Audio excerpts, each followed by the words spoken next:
Hi, my name's Bronwyn Eastley and I'm back today to share with you part one of a series of card making with dies. I've chosen to make a little pinwheel card and it features the Lavender and Fairies Basics 6x6 paper collection as well as the coordinating embossed die cuts. And as you'll agree with me, I'm sure, they're very, very cute. And the die that I'm using to make this pinwheel card is called the Nesting Label 2 die from Paper Rose Studio. So I started with the largest nesting die in the pack and I cut out 4 pieces of cardstock and I've used Stampin' Up's Highland Heather colour. And you'll notice that when you cut the largest die out, it will leave a stitch mark around the edge. So it's great for making windows in your cards, and it cuts out a small thin frame as well. But I don't need those 2 things, I just need the 4 pieces that I've cut ready to pop on the pinwheel tower. Now the height of the tower is going to be the length of what the width of that side edge is. So I started off with a piece of cardstock 2 inches high and 5 inches wide, and I've scored at 1 inch intervals all the way along that piece. And you need to get your bone folder and crease and burnish each of those score lines so they're nice and pliable, ready to form that little tower for your pinwheel card. I need to glue the 1 inch tab at the end together and just to form that rectangular prism, ready to pop the wings, the die cut wings on the side of each section. So as you'll see here, I've got the everything ready, and I've used the second largest nesting die to cut out the papers. So I chose to cut out 4 lighter sort of pattern papers and 4 more floral. And I decided to sort out the order of how I wanted the papers to go. So you glue a piece of designer paper onto each side of those dies that I cut out for the wings, and I labelled each one 1 to 4, so I knew which order to put them on. And I've put a little 1, 2, 3, 4 on the inside of each section and also on my pinwheel, so I know exactly where each piece is going to go and I don't muck up the order. So we'll start off with number 1, and number 1 is the piece that's going to be the front of your card, and as you can see there, that little pinwheel tower just is the right height for the side of that first wing that I've cut out. So exactly 2 inches high if you're using these particular dies. Any sort of dies will do. They're great. It's a great idea to use ones with a straight edge, but I'm actually going to experiment a bit later on with doing a pinwheel card not with straight edge dies, so we'll see how that works out. So when you place the, well, I'll call this the front cover, up against that score line, just make sure that it's in just slightly from the score line, about 1/16 of the inch, so it's going to be able to turn easily on that little pinwheel tower there. I'm just straightening out the second face to the pinwheel tower, applying some glue ready to pop on the second page inside the pinwheel.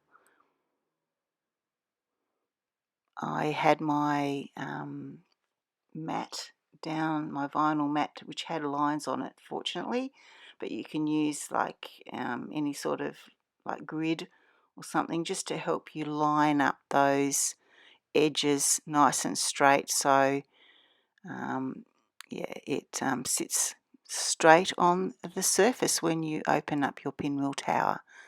So I'm just checking to make sure that they are lined up nicely, those pieces, and I just needed to give it a bit more of a little jiggle. That's why I like to use glue, in case I make a little bit of mistake. Got a bit of time to sort of correct what I've done there. And you'll notice that the edges along the bottom are nice and straight now.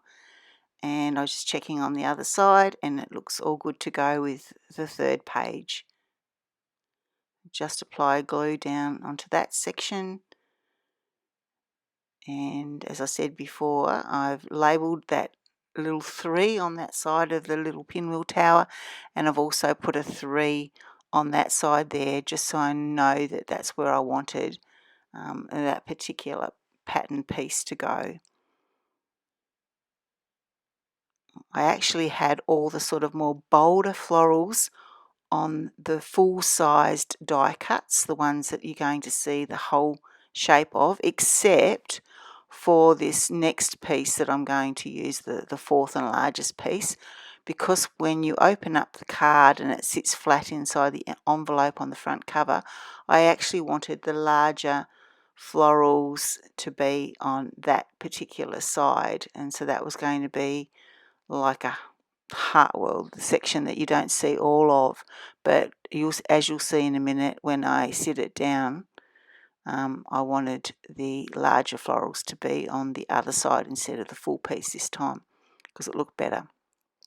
I'm just lining it all up, making sure it's nice and straight, pushing the glue down well because I know that it's sitting flush there, and that's formed our pinwheel card base using the Nesting Label 2 metal die from Paper Rose Studio.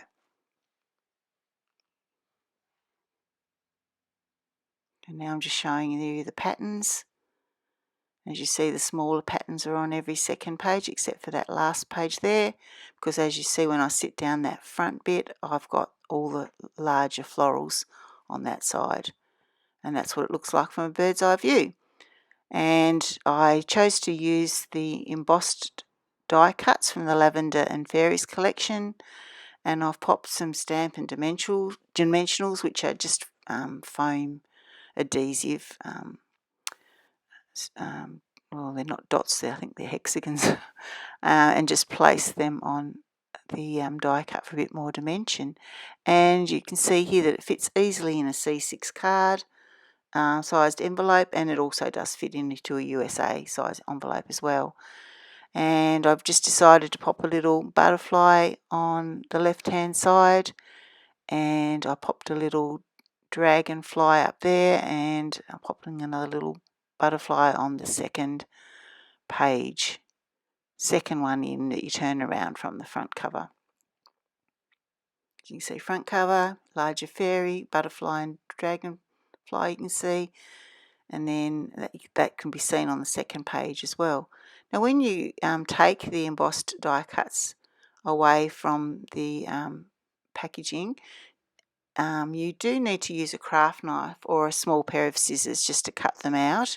They're just got a few little joins there, and if I pull them out I just need to be careful that I don't sort of muck up the edging, so I just snipped a tiny little bit off that fairy.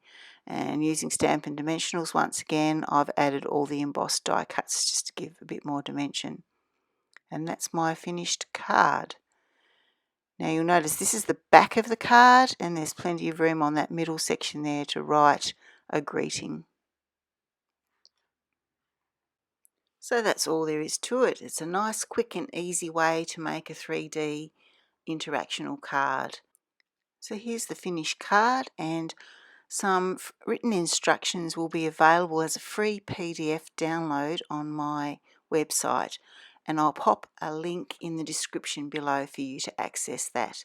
Really appreciate you watching my video tutorial today. Thanks again, and see you next time.